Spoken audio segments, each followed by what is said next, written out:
మన టెస్టర్స్‌కి ఒక brutal truth అయితే చెప్పాలి.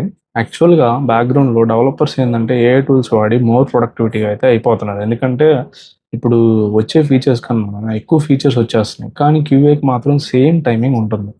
ఇంకో సైడ్ నేను ఒకరి దగ్గర విన్నాను. వాళ్ళ లీడర్‌షిప్‌లో ఏందంటే క్యూఏ బడ్జెట్‌ని ఒక 15% కట్ చేస్తున్నారు.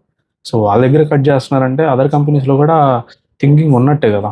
సీ ఇక్కడ ఏమవుతుందంటే ప్రొడక్టివిటీ ఎక్కువైపోతుంది. బడ్జెట్ కట్స్ వస్తున్నాయి. But same QA team 3 things handle చేయాల్సొస్తుంది.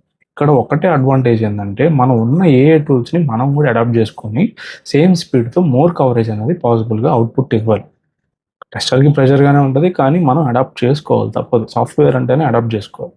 Clarity మాత్రం మిస్ అవ్వకూడదు. నేను ఇంకా సేమ్ ఇలాగే చేసుకుంటాను ఉంటానంటే మాత్రం సీ ఆ కటౌట్‌లో వెళ్ళిపోవచ్చు కూడా మనకు ఛాన్సెస్ ఉంటాయి. But use the current whatever company నీకు ఏదైతే రిసోర్స్ ఇస్తుందో ఏఐ రిసోర్స్‌ని ఖచ్చితంగా వాటిని నేర్చుకోవడానికి ఫస్ట్ ప్లాన్ చేసుకొని తర్వాత ఏఐ టెస్టర్‌కి రోడ్ మ్యాప్ క్రియేట్ చేసుకో. జాబ్‌లో ఫస్ట్ సేఫ్‌గా ఉండాలి అంటే మాత్రం.